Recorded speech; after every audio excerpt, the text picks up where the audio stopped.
Good morning, dear.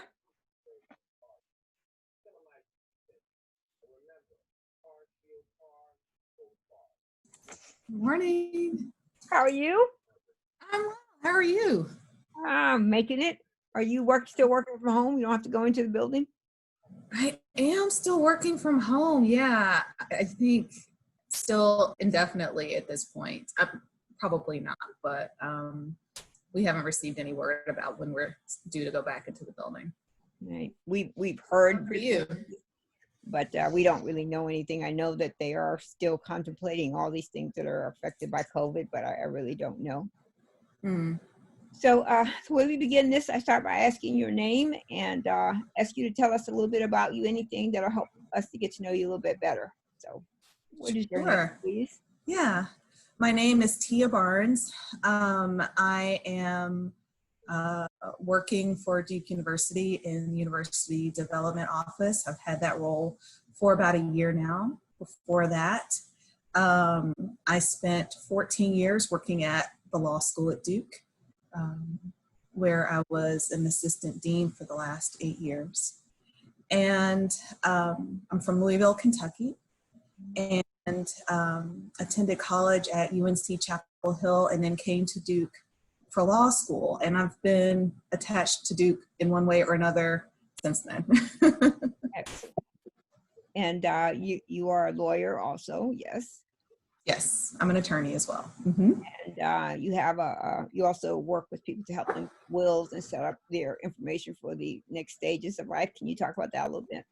Yeah, this is something that is still a relatively new venture for me, but I'm very interested in working with, particularly within minority communities and women, to help establish estate plans for people who might not necessarily think to do something like this for themselves and for their families. It's important to have a plan in place so that your family and loved ones are not left to figure things out, among themselves after you pass on. So this is something that I'm interested in doing. And with the career change that I took last year, I've had to sort of put that on the back burner for a bit, but I think I'm coming to a place where I can circle back to it very soon. So can I ask you this? Historically, Black and brown families do not have wills. Why is that? Well, I think that people have a tendency, I think it's a wealth disparity, issue. I think people have a tendency to associate having a will as, having, wealth and something to leave behind. And, people use estate planning for tax planning purposes as well. And, I think that a lot of families, a lot of individuals just seem to think that, if I don't have very much, what's left over is going to, my family can sort of figure it out. They sort of feel like they're not very big decisions that need to be made. But in fact, there are some decisions, number one, Black and brown families are starting to accumulate wealth, not nearly, they don't have the head start that non-minority families do. But there are decisions to be made also about, who might care for your children, or how your property is, disposed of. It might actually be very important to you if you were able to purchase a house. Perhaps historically your family have not been homeowners. You might like for that property to stay in the family versus being sold on your death, and so it's important to make your wishes known. Also, it's important to go ahead and help your family understand your end of life decisions as well. What you might like to happen in the event that you're incapacitated, or there are medical decisions that need to be made that you're not able to participate in. I've seen families struggle with that before. My own family has struggled with that before. And we've also not struggled with it. When my grandmother passed away, she had a very clear directive about, what she wanted to happen. And we were able to lean on that in making decisions on her behalf and knowing that we were doing the right thing because we knew we were doing what she wanted. So what does it mean to die intestate? What does that mean? Well, it means to die without a will, without an estate plan, and your property is going to be divided up according to how the state decides. And, if you're married, your spouse will get, all or a certain percentage of it. If you have children, the state decides how much they get, and whatever other assets that you might own, whatever other personal property, it means that's decided by the state. And a lot of people die intestate, and their families end up disappointed with the way things have to be divided. And so to have a will means that you get to make the decision, and it's 100% your decision how things are, taken care of after you pass away. And it also allows for you to have, it allows, to avoid some potential family conflict that could come afterward. But it sort of gives you authority and control over what happens to the things that you worked so hard to earn over the course of your life, which is important. So when you go back to that again, I want you to come back and chat with us so we can tell people about your business and what you're doing and how to reach you and contact you for this. So we will have another chat once you're back in the flow of it again, because I specifically think that, there are a lot of people that provide these services, right? But if you're not careful, you get scammed, and, a lot of the language around these things are very unclear to people. And like, why do I need a trust? Or what's my personal representative? Who takes care of my social media? All of these kinds of things that really need to be fully discussed in families. And I think it's because we've been so afraid of death. Death becomes one of those things that most families don't talk to until the person is dead. Then you start having those conversations. So when you're back on your feet in that space again, please, we'll chat again, and you could tell people how to reach you and what they need to do if they're interested in using your services to create a will. Yeah. That's really, I would love that. Yeah, absolutely. So you didn't mention any of the questions that I thought you would. You have children? I do. I have 2 daughters. They are both elementary age, and we are sort of navigating the space of unstructured time in the COVID right now, which means that one of them might wander into the frame while we're on this chat. No worries. That happens all the time. No worries. Yeah. We get cats and dogs and everything else, so we're not surprised. Yeah, I believe it. So as a Black mother, well, let me ask this other question. Are you married? I am, yeah. My husband, he's here also, and he has a financial planning and mortgage business. And so we, when we came into COVID, we set up our dining room table as a co-working, co-learning space. And we were all working here together. Now that school is finished, and we've sort of rearranged some things around our house so that we're a little bit more spread out now and not so on top of each other. So the reason why I asked you both of those questions is I'm going to ask you the most obvious question. Do you have any thoughts or concerns about your husband and your children being Black and moving around in a society that has been aggressive toward them? I mean, do you have any of those kind of concerns as a mother and a wife? I do. And when you say aggressive toward them, you mean just in terms of like racism and navigating the spaces that they have to go into? I do. One of the conversations that I had with my husband very early on, when mask mandates were coming into effect, was about his comfort level, wearing a mask, or the comfort level of any Black or brown person wearing a mask and going into any type of establishment.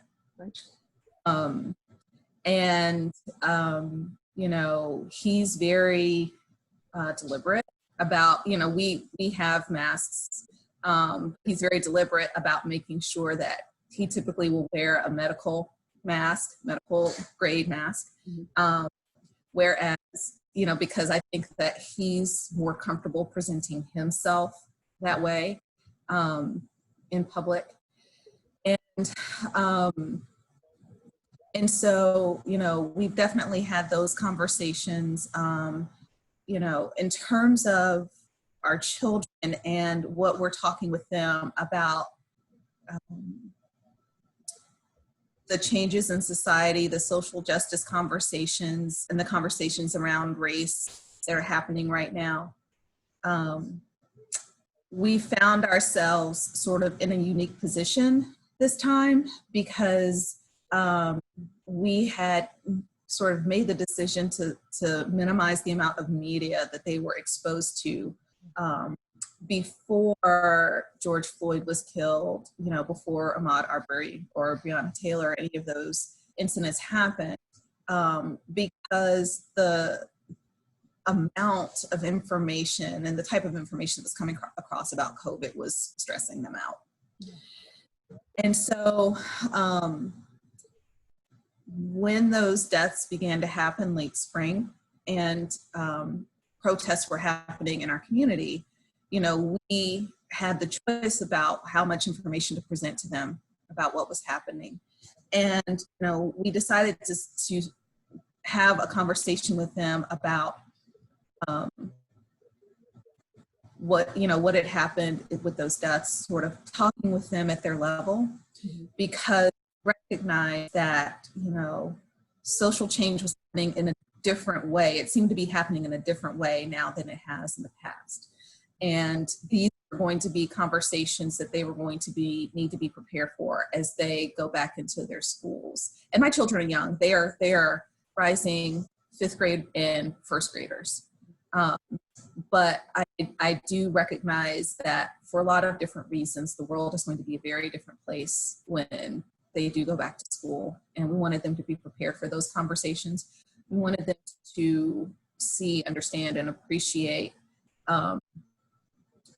why people were so upset, why people were protesting, what their concerns were about the police, what their concerns were about the decisions that our elected officials are making. And so,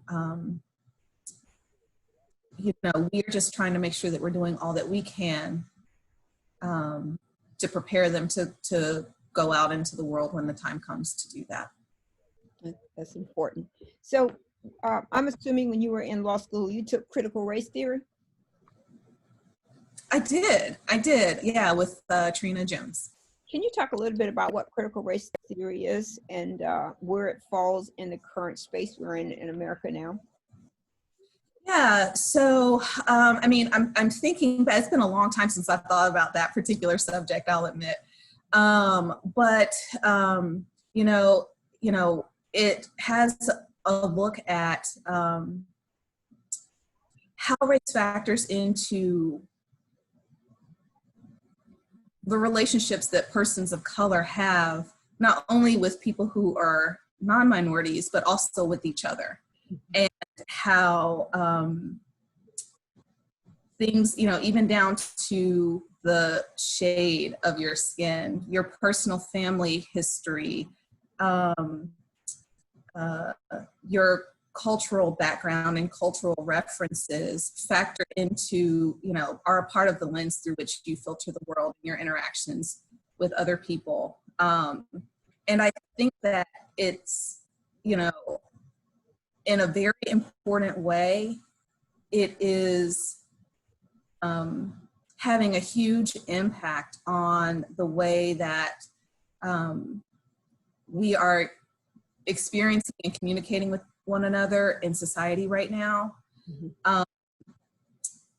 because it allows people to understand and appreciate the various intersectionalities that people bring to the table when they talk about their experience.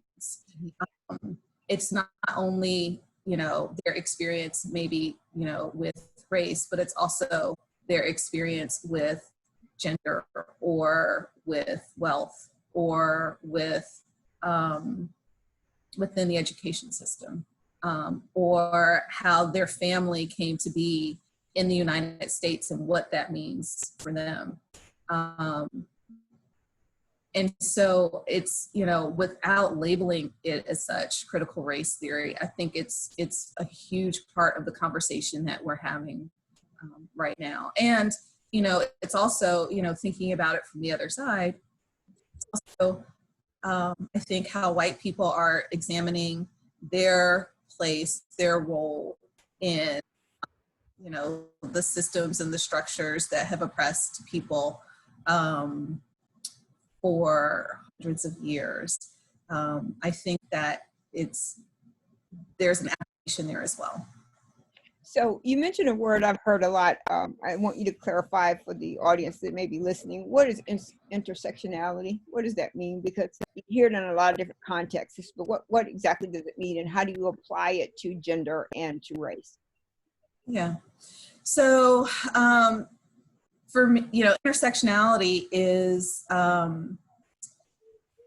sort of the nexus of, you know, all the different ways that a person might define themselves. So it might be their, you know, I identify as a cis Black woman. You know, it could be, you know, your race, your orientation, your gender. Like I mentioned, I identify as middle class. It could be all sorts of, you know, things that sort of filter in.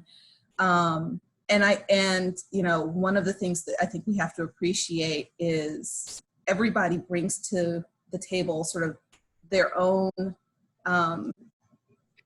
categories that they identify with. And for, you know, for some people, certain categories take a more prominent role than for other people. And so I think it's just sort of a way of recognizing all the different facets of a person that are important to them and that sort of help define how they operate and navigate the world. That's very, very important. Thank you very much for that.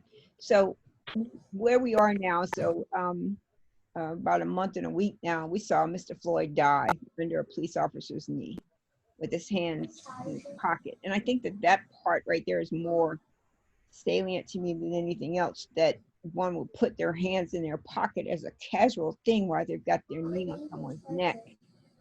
You need to talk. Mm-hmm. I do. I'm sorry. Can I ask you to hang on 1 second? Sorry. Yep, absolutely.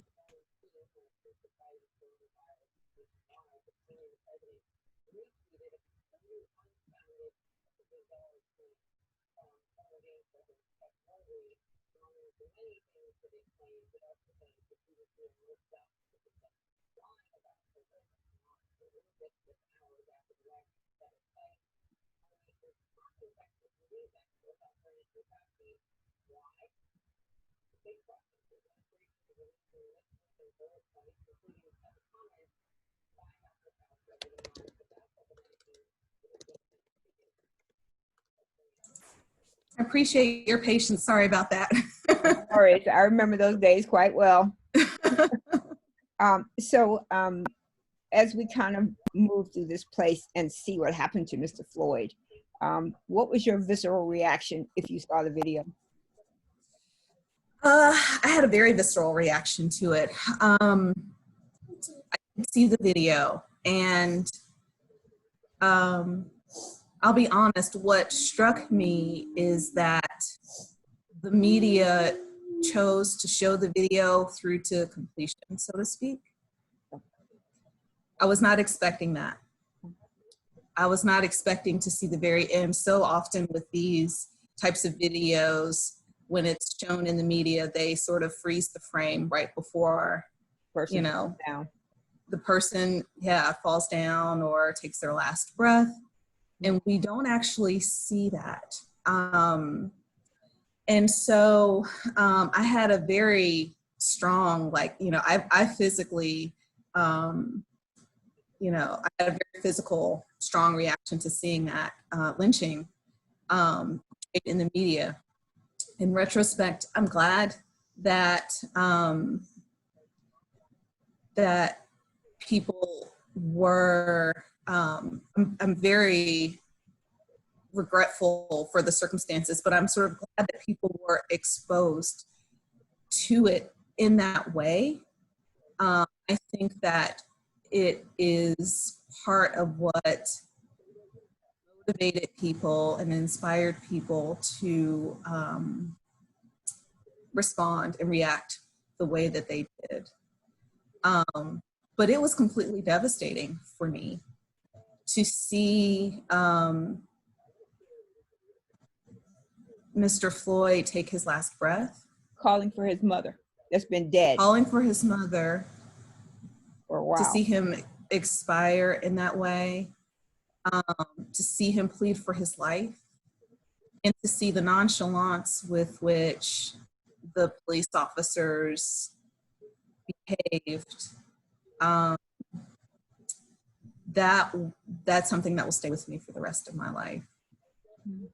I think it's what made me start doing these chats, because as you and I have had many conversations on the subject of our race and our gender and our opportunities. And I think it was the last straw for me, because sometimes I work in a building that's pretty hostile from all levels. Sometimes I feel like whatever I think or whatever I do is not enough. And I wanted somebody to explain to me how we could get to a place where it would be okay to kill a man like that, because it kind of really justified why all the things had been happening to me that had been happening to me. Because just as that police officer did not see him as a human being, probably most of my white colleagues don't see me as a human being either. And they feel like it's perfectly okay to say or treat me any kind of way. And the reaction that you have is probably similar to mine. I have 2 adult children and I'm married. And the first one of these I did with my husband. And I had learned something about my husband that I did not know. My husband said when he was late teenager, early 20s, he had been driving helping someone move, and the police had pulled him over because the car resembled what they were looking for. And the police pulled him over, and he said there were shotguns and police surrounding their cars pointing directly at him. And he had never told me that. We've been married 20, I don't know how many years we've been married a long time. And he had never shared that with me. And those kinds of talks have really helped and hurt me. So they've been cathartic, but at the same time, they've been extremely painful to hear what Black people go through every single day of their lives. So you're not paid equally. You're not promoted equally. You're not treated fairly. And if you make a mistake, it becomes this huge thing, whereas your white colleague sitting next to you can make that exact same mistake and they blow it over. It's like it's nothing, And so I have been through these conversations trying to understand where people fall in the spectrum of what they see as Black and brown lives, And, I've changed 3 or 4 words in my vocabulary. I no longer call slaves, but enslaved people, versus slave, because I really have a different meaning, right? And, what is white privilege, white supremacy, and white power? Are they 3 separate things, or they're just one synonym of another? There are all these pieces like that. And then you get to the Black Lives Matter. And I have my favorite analogy. Everybody listening to these videos, I'm probably tired of me telling my analogy, but it's like you call for the fire department, because the house on fire at the end of the street, and the fire department shows up on the street and start pouring water on all the houses that are not on fire, and the house is on fire, burned to the ground. That's the Black lives, right? So all these other houses are fine. White lives do matter, blue lives matter, all those other, but this is the life that's in crisis right now. And we need you to pay attention to that, and so I don't know, it's just really hard to kind of put this in some kind of perspective, that people, we built this country, if it were not for our labor, our hard work, our injustices, our murders, America would not be what it was now. Cotton and sugar and rice were important crops to the economic well-being of America.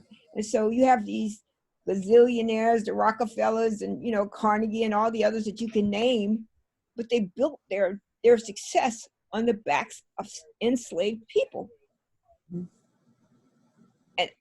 And to me, lawyers, people like you're the guys, I think it's going to take the young people to continue to protest, because sooner or later, COVID is going to wipe this Black Lives Matter thing completely off the radar. Nobody's going to be paying attention to that, because people are going to be dying at an exponential rate that is more than people can process. But it's going to take the law to change. It's going to take young people to get involved. Even if you don't believe Biden is the best president, if you don't vote for him, literally you're voting for the other man. That's just the way it is, whether you agree or not. And young people are divided about this. Young people are divided about, they don't see the issues the way I see it, at least. So it's a kind of interesting time. And I assume the law will have to have a role in this, as well as young Black, brown, white, orange, and yellow people will have to have it in order for us to bring real change. What are your thoughts about that? Yeah, I've had a lot of the same feelings and made a lot of the same observations that you've made. Thinking about all of the institutions that were built on the backs of Black and brown bodies, all of the contributions that we've made to this society that have gone unrecognized, that have gone unpaid for. And, I think that the dismantling of, sort of the white supremacist icons, the statues, the conversations about dismantling the systems of oppression, all of those things that are happening now are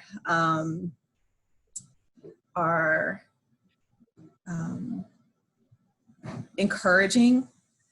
But to your point, the most important thing that people can do right now is to think about the voice that they have in putting people in positions of power. Very shortly after the protest started in Durham, I had an encounter with someone who is a white woman who grew up in the Deep South. And she was, coming to me, she was very, upset and wanted to, know sort of, her question posed to me is, what can I, as a white woman, do? My heart is broken. I think that's how she started the conversation. Yeah. My heart is broken over what has happened with George Floyd. And my heart breaks to see sort of, that this uprising is even necessary. What can I do as a white woman, sort of in this moment to help affect change? And my response to her was, if your heart is truly broken about everything that's happening, then I hope that you will search your heart when it comes time to vote for our leadership. And I'm talking about, national leadership, but also very much at the local level. Absolutely. Voting for the district attorney, right, determines, that's the person who's going to be in the room when someone decides whether, charges are filed against a police officer who's killed an unarmed Black man or woman. Yeah. Voting for, our local city council, voting for our state legislature. Those are the people who are making decisions right now about what are the laws that are going to sort of govern our society going forward. What changes happen right now? Those are the people making decisions about, whether our children will go back to school in 6 weeks, and, sort of what level of exposure, new level of exposure our communities will have to COVID. Yeah. So you really need to, search your heart about and think about these issues when you're standing in that voting booth. And make your decisions accordingly, so that, hopefully we will get people in place whose ideals are aligned with how you're feeling right now. Absolutely. Absolutely. That's just absolutely beautiful, because I think that's really a key point is to vote. And for us, people died so we can vote. So we really don't have the option to not vote. You really do not. You Mm-hmm. cannot just say, well, I don't like that candidate, so I'm not going to vote. You have to vote. Mm-hmm. We have about a minute, so I don't have any further questions, but I do want to get this back on your calendar again when you start doing your estate planning again, so we can talk about that and help families understand what that means and where to go if they need help with that. And I'm sure, um, I don't even know if estate planning falls under the reins of pro bono or not, but maybe there is something that we can do to help them get this done, because I don't know. You know who Steve Harvey is? Yes, I do. He did an Oprah Winfrey special called Master Class, and he had one point that he said in this that really stuck with me. He said that one of his best friend's mother was dying, and she called her son home, and so the guy asked Steve to go with him, and he says, the woman asked him, do you know who your grandfather is? And he said no, and Steve said what he took away from that is that if you don't leave your family anything, if you leave them nothing but debt and chaos, they're not going to remember you. And then on the flip side of that, we remember people for how they treat us, right? So we remember if you've been kind to me, if you've helped me, if you've been willing to go the extra yard for us. So there's that part where we really need to understand to bring those two things together. And I'll say this last thing. So yes, Saturday I talked to Melanie, and Melanie reminded me of that old cliche, skin folk ain't always kinfolk. Uh, so I think that there is a lot to be said for, getting our house in order too, because, maybe we don't have a lot of wealth, but we do have some. We all have some, Absolutely.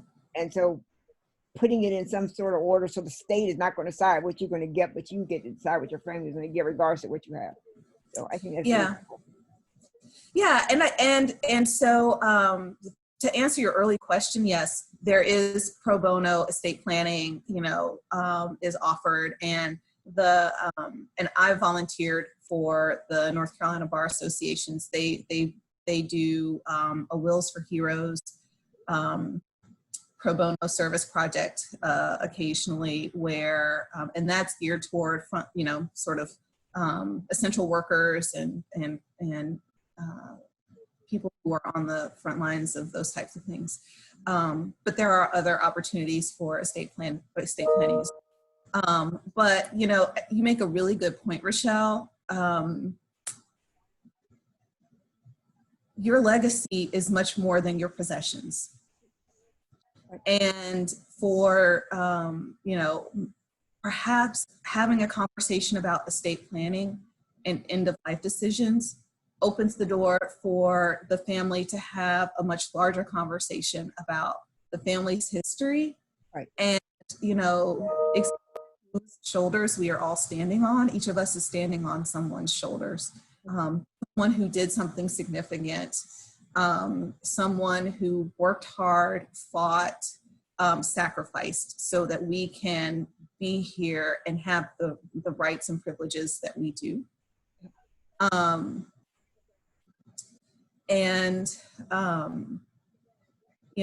It would be a wonderful thing, and I think that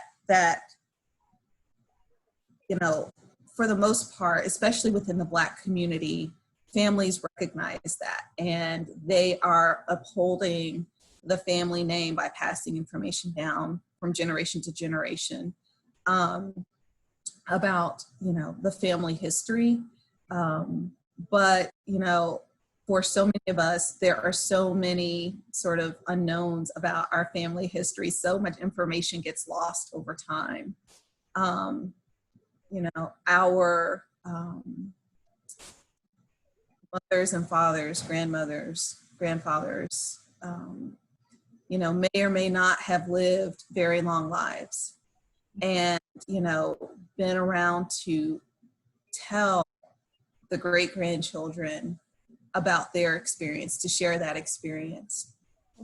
And so much of their experiences color our experience today, whether we recognize it or not. But having that knowledge, I think, is very empowering to know what our family members had to endure and how far a family might have come over time is hugely important. And I think it's very motivational. You know, it sort of, you know, encourages, sort of lights a fire under somebody, you know, to know sort of this is in my blood, this is in my bones, to do this work, to fight this fight, to create a path for the people that are going to come behind me. Yeah, absolutely. And so, you know, it is very much not only about, you know, our possessions, our worldly possessions. It's also the importance of knowing, you know, that your family has a farm or had a farm somewhere in rural North Carolina that has been passed down from generation to generation, and grandparents, you know, worked that land, raised crops, and that's how they provided for their family. And if that land is still in your family and hasn't been bought up or, you know, taken by the government or whatever, you know, that's a huge legacy for a family today. And it's important to know those things. And there's so many people who don't know, you know, don't know what is actually theirs. Right. Exactly. Don't know what belongs to their family, that it would be wonderful to sort of be able to sort of bring that knowledge into their hands.